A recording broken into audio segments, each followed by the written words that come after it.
6 segments. We have ended that segment. We're going to go to the next segment. In that segment, you each are going to have 2 uninterrupted moments. In those 2 uninterrupted minutes, Mr. President, you can say anything you want.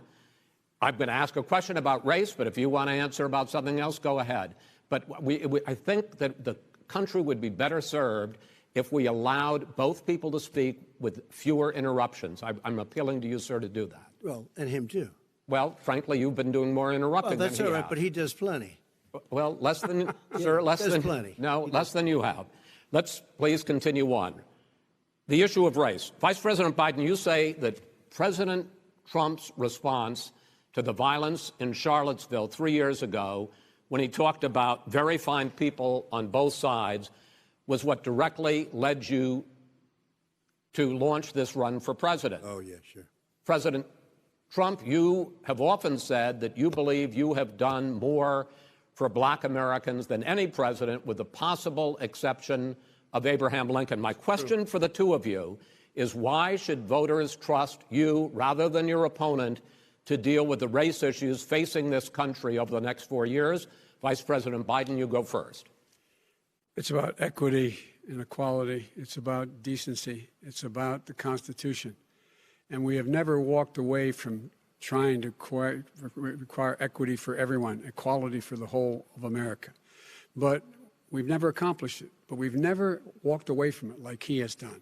It is true. The reason I got in the race is when those people, close your eyes, remember what those people looked like coming out of the fields carrying torches, their veins bulging, just spewing anti-Semitic bile, and accompanied by the Ku Klux Klan. A young woman got killed.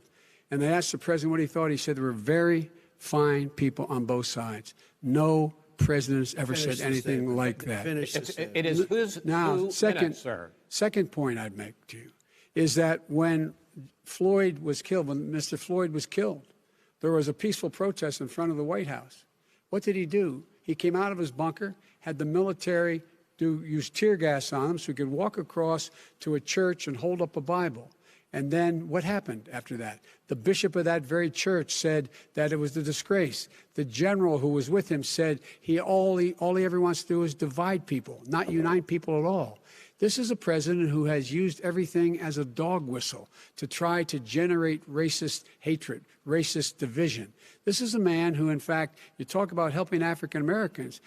1 in 1,000 African Americans has been killed because of the coronavirus.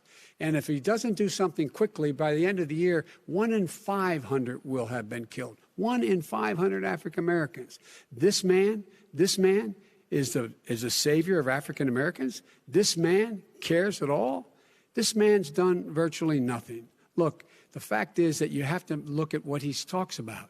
You have to look at what he did. And what he did has been disastrous for the African-American community.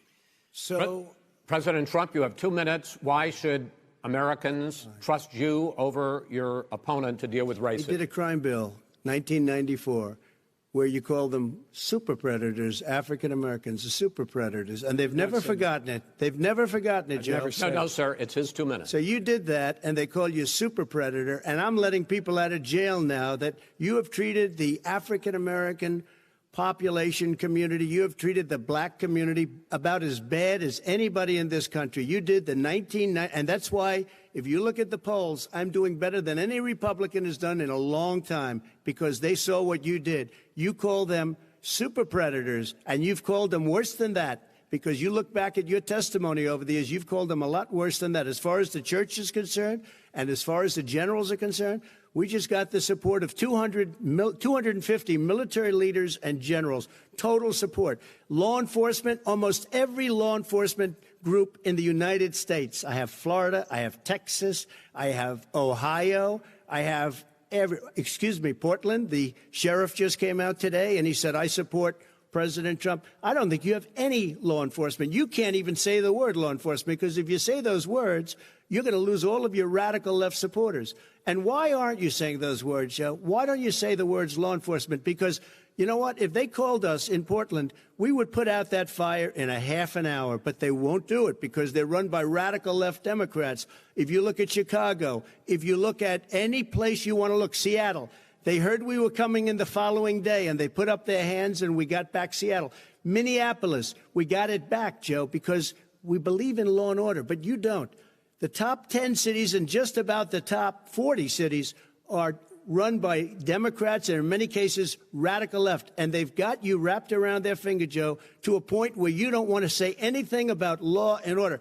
And I'll tell you what, the people of this country want and demand law and order, and you're afraid to even say it. All right.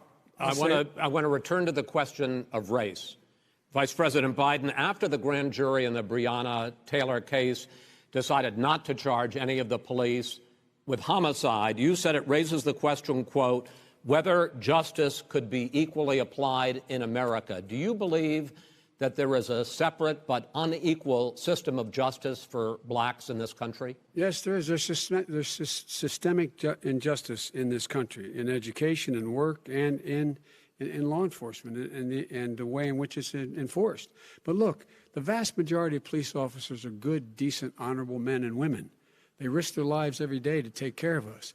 But there are some bad apples. And when they occur, when they find them, they have to be sorted out. They have to be held accountable.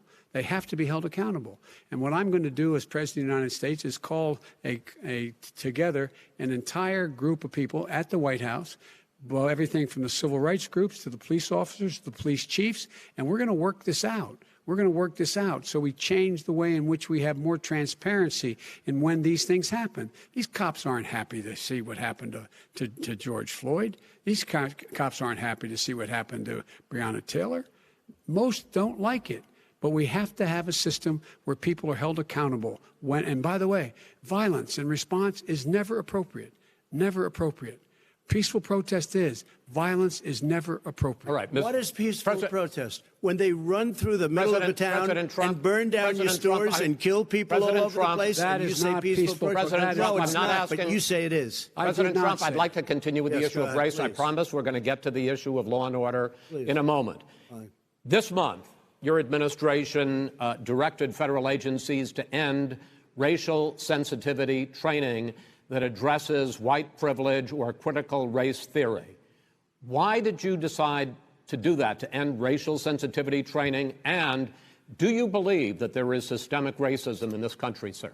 I ended it because it's racist. I ended it because a lot of people were complaining that they were asked to do things that were absolutely insane, that it was a radical revolution that was taking place in our military, in our schools, all over the place, and you know it, and so does everybody else. And he would know. What is radical about racial sensitivity training, sir? If you were a certain person, you had no status in life. It was sort of a reversal. And if you look at the people, we were paying people hundreds of thousands of dollars to teach very bad ideas and, frankly, very sick ideas. And really, they were teaching people to hate our country. And I'm not going to do that. I'm not going to allow that to happen. We have to go back to the core values of this country. They were teaching people that our country is a horrible place, it's a racist place, and they were teaching people to hate our country. And I'm not going to allow that to happen. Vice President Biden? Nobody's doing that. He's the racist. You just don't know. Here's the deal. I know a lot more about this than he does. Let him finish.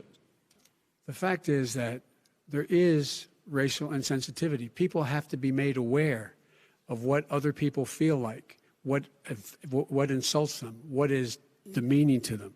It's important to people know they don't want to. Many people don't want to hurt other people's feelings, but it makes a big difference. It makes a gigantic difference in the way a child is able to grow up and have a sense of self-esteem. It's a little bit like how this guy and his friends look down on so many people. They look down their nose on people like Irish Catholics like me and grew up in Scranton. They look down on people who don't have money. They look down on people who are of a different faith. They look down on people who are a different color. In fact, we're all Americans. The only way we're going to bring this country together is bring everybody together. There's nothing we cannot do if we do it together. We can take this on and we can defeat racism in America. President Trump, sir. During the Obama-Biden administration, there was tremendous division. There was hatred. You look at Ferguson. You go to many places. Look at Oakland. Look what happened in Oakland. Look what happened in Baltimore. Look what happened. Frankly, it was more violent than what I'm even seeing now. Oh, my but Lord. The reason is that ridiculous. the Democrats that run these cities Ridiculous. don't want to talk like you.